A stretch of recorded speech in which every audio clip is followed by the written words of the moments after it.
Di sebuah keluarga terpandang di suku Arab, Hur bin Yazid al-Riyahi lahir dan tumbuh menjadi seorang yang dikenal pemberani, kuat, dan memiliki keahlian militer yang luar biasa. Sejak muda, Hur menunjukkan bakatnya sebagai seorang pemimpin.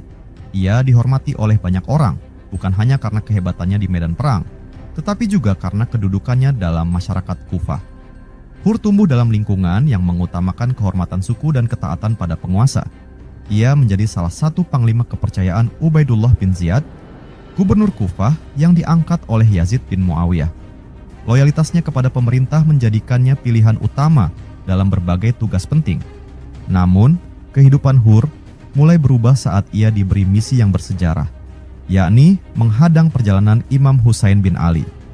Yazid memandang Imam Husain sebagai ancaman terhadap kekuasaannya dan memerintahkan agar ia dihentikan.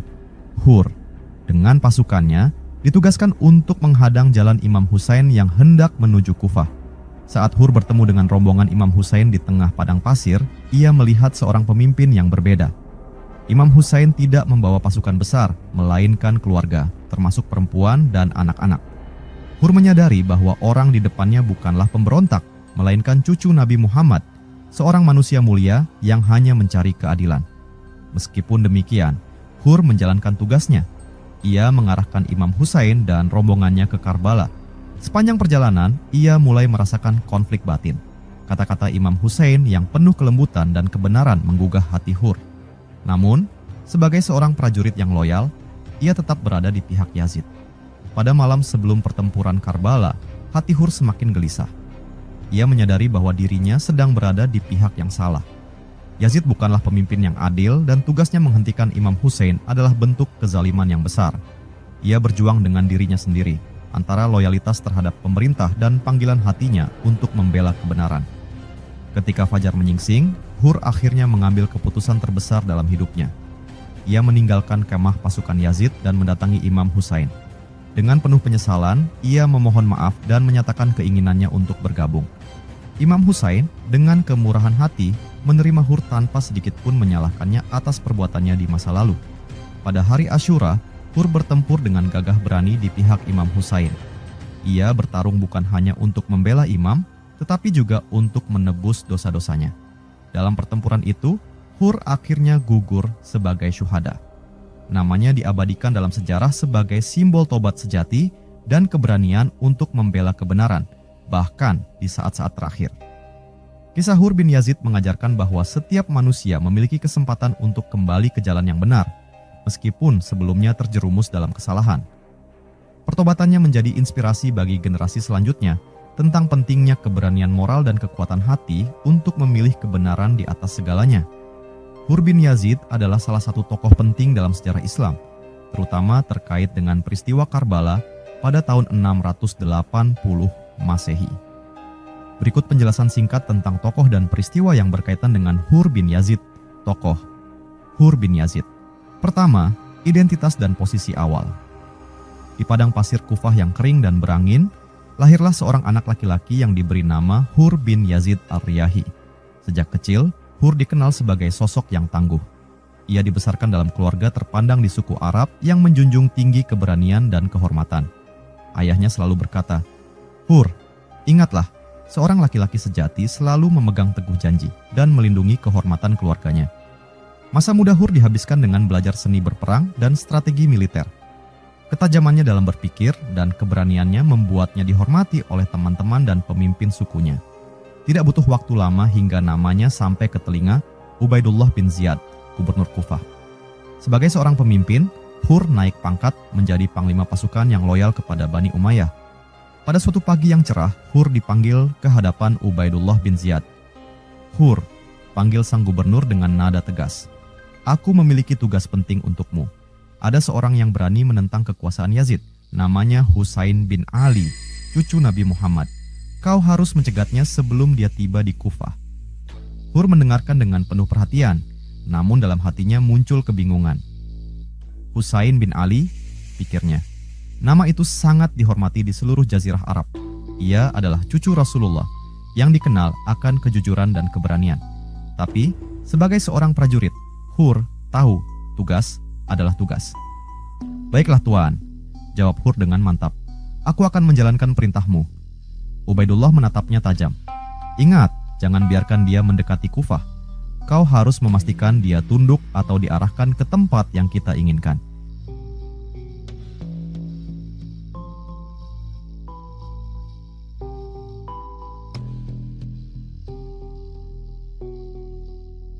Di tengah perjalanan, Hur dan pasukannya bertemu dengan rombongan Imam Husain. Ketika ia melihat sosok Husain, hati Hur terguncang.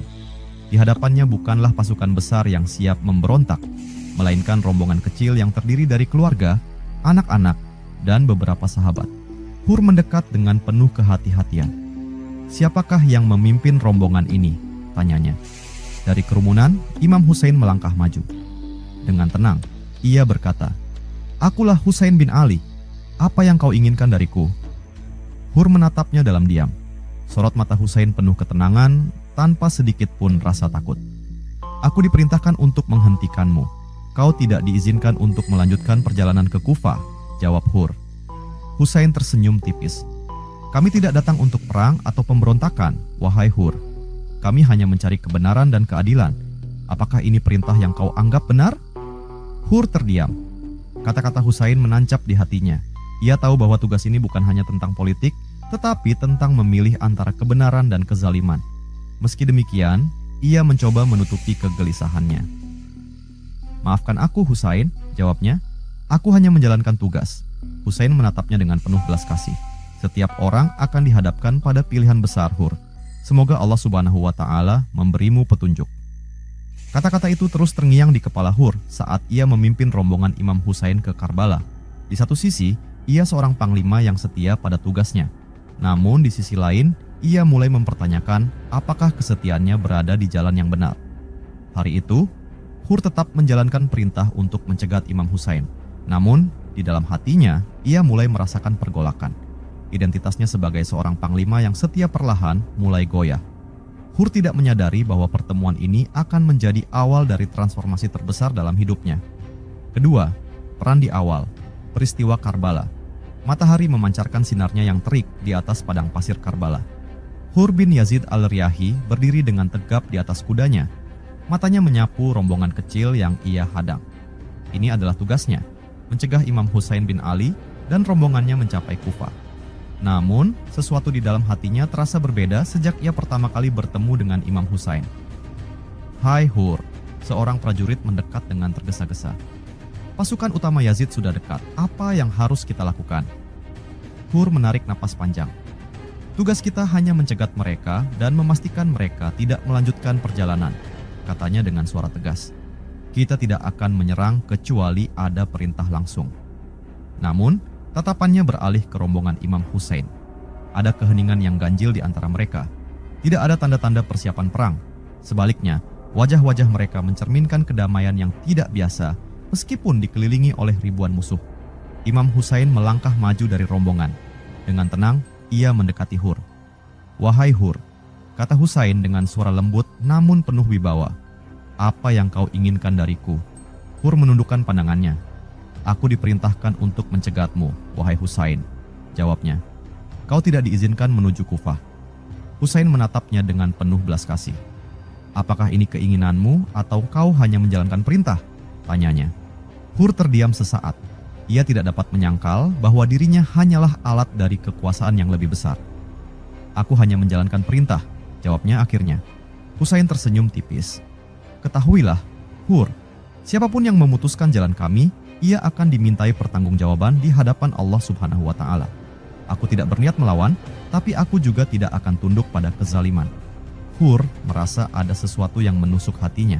Kata-kata Imam Husain terus bergema di benaknya. Namun, ia tetap menjalankan tugasnya.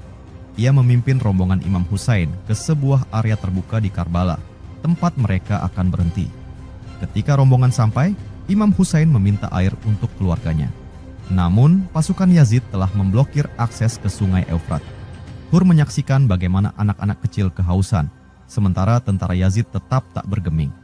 Salah seorang prajurit bertanya, "Apa yang harus kita lakukan, Panglima?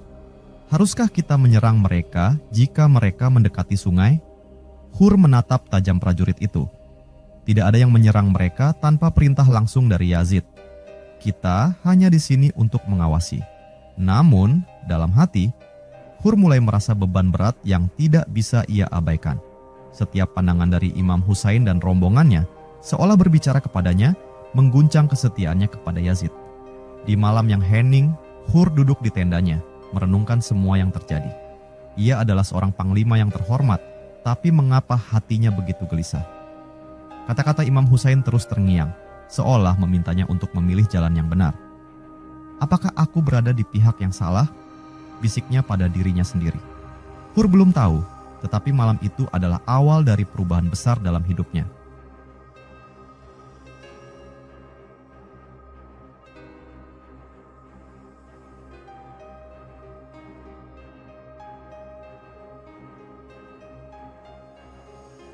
Ia mulai mempertanyakan perannya, dan perasaan ini akan membawanya pada keputusan yang akan dikenang sepanjang sejarah. Ketiga, transformasi dan tobat. Malam itu, padang Karbala sunyi. Angin dingin berhembus membawa aroma debu dan kematian yang perlahan mendekat. Di tengah kegelisahan itu, Hur bin Yazid duduk di tendanya, menatap tanah berpasir yang dingin. Wajahnya kusut, matanya memancarkan rasa bersalah yang dalam. Ia adalah seorang panglima terhormat, tetapi malam itu ia merasa seperti seorang tawanan, bukan oleh musuh, melainkan oleh hatinya sendiri. Hur mengingat kata-kata Imam Husain sebelumnya. Ketahuilah, Hur, siapapun yang memutuskan jalan kami, ia akan dimintai pertanggungjawaban di hadapan Allah Subhanahu wa Ta'ala. Kata-kata itu terasa begitu berat.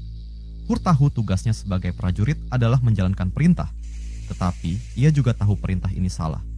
Ia telah membawa seorang cucu Rasulullah, keluarga mulia, ke ambang kehancuran. Hur berbicara pada dirinya sendiri dalam keheningan malam. Apa yang telah kulakukan? Aku menghadang jalan orang yang tak bersalah. Aku tahu siapa Husain. Aku tahu bahwa ia di jalan yang benar. Tapi bagaimana aku bisa meninggalkan tugas dan pasukanku? Apa yang akan dikatakan dunia tentangku? Seorang prajurit mendekati tendanya. Hur, kau tampak gelisah, katanya. Apakah kau baik-baik saja? Hur mengangkat wajahnya. Apakah aku tampak seperti seorang yang baik-baik saja? Tanyanya dengan nada tajam. Aku berada di antara dua pilihan, loyalitas pada tugas atau kebenaran yang jelas di depan mataku. Prajurit itu terdiam, tidak tahu harus berkata apa. Hur melanjutkan, aku telah melihat Husain. Ia tidak membawa senjata untuk perang. Ia membawa keluarga, perempuan, dan anak-anak. Apakah kita ini manusia jika kita membiarkan mereka kehausan di padang pasir ini? Prajurit itu tergagap. Tapi ini perintah Yazid. Hur menatapnya tajam. Perintah Yazid bukanlah hukum Allah Subhanahu wa Ta'ala. Apakah kita akan mengorbankan nurani kita hanya demi seorang penguasa? Malam itu, Hur berdiri dari tendanya. Ia mengambil pedangnya, tetapi kali ini bukan untuk bertempur demi Yazid. Ia melangkah keluar menuju kemah Imam Husain. Angin malam menyapu wajahnya, membawa sedikit keberanian yang ia butuhkan untuk menghadapi pemimpin yang telah ia sakiti. Ketika ia tiba di hadapan Imam Husain, ia meletakkan pedangnya di tanah dan berlutut. Suaranya gemetar ketika ia berkata, "Wahai Husain, aku datang kepadamu sebagai seorang pendosa. Aku telah menghalangimu dan keluargamu. Aku tidak punya alasan untuk perbuatanku, hanya rasa takut dan loyalitas yang salah. Jika kau berkenan, terimalah aku. Aku ingin menebus dosaku dengan berjuang di pihakmu." Imam Husain mendekati Hur. Dengan kelembutan yang luar biasa, beliau mengangkat Hur dari tanah. "Wahai Hur," katanya, "kau telah menemukan jalan kebenaran. Allah Subhanahu wa Ta'ala telah menerimamu, dan aku juga menerimamu. Berdirilah sebagai saudara kami." Pada hari Asyura, Hur berdiri di sisi Imam Husain. Ia telah berubah sepenuhnya. Kini, ia adalah seorang prajurit yang bertarung demi kebenaran, bukan demi penguasa zalim. Ketika pertempuran dimulai, Hur maju dengan keberanian yang luar biasa. Ia tahu ia tidak akan kembali hidup-hidup, tetapi ia telah menemukan kedamaian. Dalam pertempuran itu, Hur akhirnya gugur sebagai syuhada, tetapi namanya diabadikan sebagai simbol keberanian untuk berubah. Hur bin Yazid al-Riyahi, sang panglima yang memilih kebenaran di atas segalanya, dikenang dalam sejarah sebagai inspirasi bagi mereka yang ingin memperbaiki diri, bahkan di saat-saat terakhir. Peristiwa pertempuran Karbala. Pertama, konflik utama. Pagi itu, Tanggal 10 Muharram tahun 61 Hijriah, padang pasir Karbala diterangi cahaya matahari yang menyengat. Pasir panas membara, seolah mencerminkan suasana tegang yang memuncak. Di satu sisi, pasukan besar Yazid yang terdiri dari ribuan tentara bersenjata lengkap berdiri dengan angkuh. Di sisi lain, hanya ada rombongan kecil Imam Husain, sekitar 72 orang yang terdiri dari keluarga, sahabat, dan beberapa pengikut setia. Di tengah hiruk-pikuk persiapan perang, Imam Husain berdiri tenang. Dengan suara lembut namun penuh wibawa, ia berbicara kepada pasukannya. Saudara-saudaraku, hari ini kita berdiri bukan untuk kemenangan dunia, tetapi untuk membela kebenaran dan melawan kezaliman. Siapapun yang ingin pergi, aku tidak akan menahannya. Namun tidak seorang pun bergerak meninggalkannya. Mereka tahu bahwa perjuangan ini adalah harga dari prinsip yang mereka yakini. Imam Husain menaiki kudanya dan mendekati barisan musuh. Dengan suara lantang, beliau berseru, "Wahai pasukan Yazid, apakah kalian tahu siapa yang kalian hadapi? Aku adalah Husain bin Ali, cucu Nabi Muhammad. Apakah kalian akan menumpahkan darahku hanya demi kepentingan duniawi?"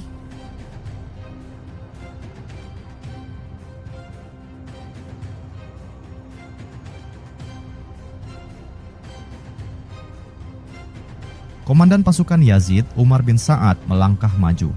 Ia tampak gelisah, tetapi tetap teguh pada perintah. "Husain, aku tidak punya pilihan. Aku menjalankan perintah Yazid." Imam Husain menghela napas panjang. "Wahai Umar, apakah dunia ini begitu berharga hingga kau rela menjual akhiratmu demi seorang tiran? Ingatlah, kezaliman ini tidak akan membawa berkah." Namun Umar tetap diam. Di belakangnya, seorang prajurit muda yang penuh semangat perang berteriak, "Cukup, tidak perlu banyak bicara, mulailah pertempuran." Dengan suara genderang perang, pasukan Yazid mulai maju. Pasukan kecil Imam Husain bersiap dengan keberanian luar biasa.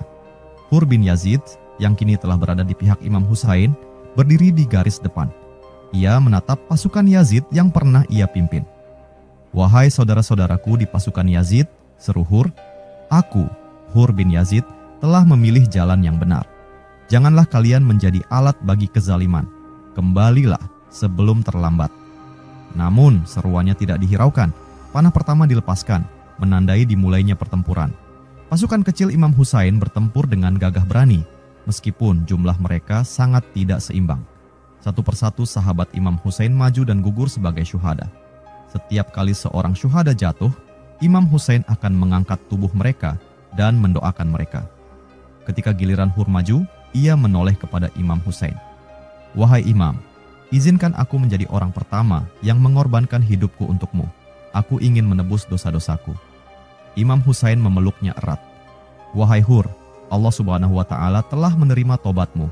Pergilah dan semoga surga menjadi tempatmu." Hur bertempur dengan keberanian luar biasa. Namun akhirnya ia jatuh di medan perang, terluka parah. Dengan napas terakhirnya, ia tersenyum kepada Imam Husain yang mendekatinya. "Terima kasih, wahai Imam, telah memberiku kesempatan untuk kembali kepada kebenaran." Ketika sore tiba, hanya Imam Husain yang tersisa. Beliau berdiri sendirian, tubuhnya penuh luka, tetapi matanya tetap memancarkan keteguhan. Umar bin Sa'ad memerintahkan pasukannya untuk menghabisinya. Imam Husain gugur sebagai syuhada, tetapi perjuangannya tidak sia-sia. Pertempuran Karbala berakhir dengan kekalahan fisik bagi rombongan Imam Husain, tetapi moral dan pesan kebenarannya terus hidup hingga hari ini. Pertempuran itu menjadi simbol keberanian, pengorbanan, dan keteguhan melawan tirani. Kedua, makna dan warisan. Ketika senja turun di padang pasir Karbala, suara hiruk-pikuk pertempuran berganti menjadi keheningan yang menyayat hati. Tubuh-tubuh para syuhada tergeletak di atas pasir panas, sementara darah mereka membentuk jejak perjuangan yang abadi. Pertempuran telah berakhir, tetapi peristiwa ini bukanlah akhir. Ia menjadi awal dari sebuah kisah yang akan menggema sepanjang sejarah. Karbala bukan sekadar sebuah pertempuran antara dua kelompok. Ia adalah sebuah manifestasi perjuangan antara kebenaran dan kezaliman, antara keadilan dan tirani. Imam Husain dengan rombongannya yang kecil berdiri melawan ribuan pasukan Yazid untuk membuktikan bahwa prinsip tidak dapat dikalahkan oleh kekuatan fisik semata. Di tengah semua itu, Imam Husain tidak hanya berjuang untuk dirinya sendiri, Ia berjuang untuk menegakkan nilai-nilai yang telah diwariskan oleh kakeknya, Nabi Muhammad, keadilan, kebenaran, dan martabat manusia. Karbala mengajarkan bahwa sebuah perjuangan tidak diukur dari kemenangan material, tetapi dari keberanian untuk berdiri di pihak yang benar, bahkan ketika harapan tampak mustahil. Pertempuran Karbala meninggalkan warisan moral yang mendalam. Dalam setiap adegan peristiwa ini, dari keberanian para sahabat hingga pengorbanan keluarga Imam Hussein, tersimpan pelajaran yang tak ternilai. 1. Keberanian moral. Hur bin Yazid al-Riyahi adalah contoh hidup bahwa perubahan hati dan tobat selalu mungkin, bahkan di saat-saat terakhir. Ia membuktikan bahwa manusia memiliki kemampuan untuk memperbaiki kesalahan dan memilih kebenaran, tidak peduli seberapa besar risikonya. 2. Kesabaran dan keteguhan. Imam Hussein berdiri teguh meskipun tahu bahwa kematian adalah satu-satunya hasil yang mungkin. Kesabarannya di bawah tekanan ekstrem menjadi inspirasi bagi semua yang berjuang melawan ketidakadilan. 3. Pengorbanan demi kebenaran. Setiap individu dalam rombongan Imam Hussein memberikan hidupnya untuk prinsip yang lebih besar. Pengorbanan ini mengajarkan bahwa kebenaran lebih berharga daripada kehidupan itu sendiri. Sejak hari itu, nama Karbala menjadi simbol perjuangan melawan tirani di seluruh dunia. Peristiwa ini terus dikenang dalam berbagai tradisi dan budaya, terutama di kalangan Muslim Syiah, yang menjadikan peringatan Asyura sebagai momen refleksi dan duka. Namun, maknanya melampaui sekat-sekat agama. Karbala menginspirasi gerakan sosial dan politik di sepanjang sejarah. Dari para pemimpin revolusi hingga aktivis keadilan sosial, banyak yang mengambil semangat dari pengorbanan Imam Hussein.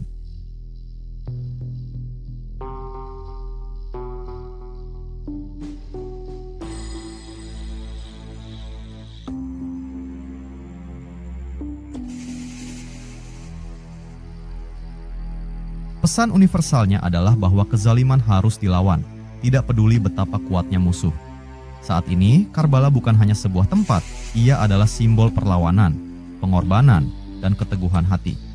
Pertempuran itu mengajarkan bahwa bahkan dalam kekalahan, seseorang bisa menjadi pemenang di mata sejarah dan Tuhan. Setiap butir pasir di Karbala seolah berbisik, mengingatkan umat manusia bahwa kebenaran tidak pernah mati. Warisan Imam Hussein terus hidup di hati jutaan orang, menyala seperti obor yang menerangi jalan mereka yang mencari keadilan. Hur bin Yazid adalah contoh inspiratif dalam sejarah Islam yang mengajarkan bahwa manusia selalu memiliki kesempatan untuk kembali kepada kebenaran. Hur bin Yazid al-Riyahi adalah simbol transformasi dan keberanian moral yang luar biasa dalam sejarah Islam. Dalam kisahnya, tersimpan pelajaran berharga yang relevan bagi kaum muslim sepanjang zaman, pelajaran tentang pilihan, penyesalan, dan keberanian untuk menegakkan kebenaran meskipun terlambat. Tokoh ini menunjukkan bahwa jalan menuju Allah Subhanahu wa Ta'ala selalu terbuka, asalkan ada keikhlasan dalam hati dan tindakan untuk memperbaiki diri. Hur awalnya berdiri di pihak yang salah, menjadi alat bagi kezaliman Yazid. Namun, ketika ia dihadapkan pada kenyataan, ia memilih untuk mendengarkan suara nuraninya.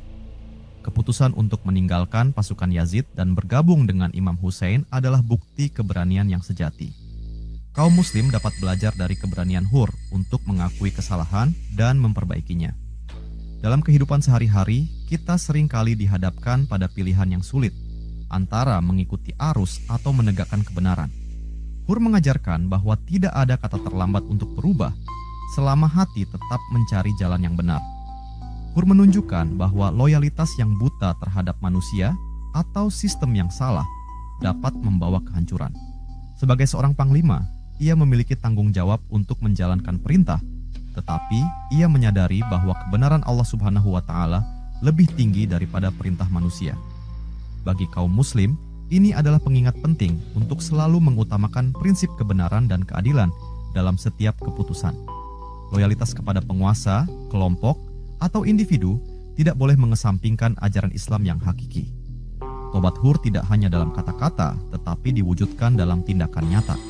Ia mengorbankan hidupnya di medan Karbala demi membela Imam Hussein dan prinsip keadilan. Hur membuktikan bahwa tobat sejati memerlukan keberanian untuk bertindak, bahkan jika itu berarti menyerahkan segalanya. Kaum muslim dapat mengambil pelajaran ini dengan memahami bahwa tobat bukan sekadar menyesali dosa, tetapi juga berkomitmen untuk memperbaiki diri dan memperjuangkan kebenaran. Kisah Hur adalah kisah harapan. Bahkan ketika ia berada di pihak yang salah, ia diberi kesempatan untuk berubah dan menjadi salah satu syuhada. Allah Subhanahu wa Ta'ala selalu memberikan kesempatan kepada hambanya untuk kembali kepadanya, tidak peduli seberapa jauh mereka telah tersesat. Bagi kaum muslim, ini adalah pengingat bahwa Allah Subhanahu wa Ta'ala Maha Pengampun. Selama ada niat untuk berubah dan memperbaiki diri, jalan kembali kepadanya selalu terbuka. Hur bin Yazid al-Riyahi adalah contoh bahwa manusia memiliki kekuatan untuk memilih jalan kebenaran, bahkan dalam situasi yang paling sulit. Ia adalah simbol harapan, keberanian, dan keikhlasan yang abadi. Bagi kaum muslim, mengambil pelajaran dari Hur adalah mengambil pelajaran tentang pentingnya keberanian moral, pentingnya bertindak berdasarkan kebenaran dan kepercayaan bahwa tobat selalu diterima oleh Allah Subhanahu wa Ta'ala. Kisahnya adalah pengingat bahwa setiap manusia memiliki potensi untuk menjadi lebih baik, asalkan hati dan pikirannya terbuka untuk menerima petunjuk Allah Subhanahu wa Ta'ala.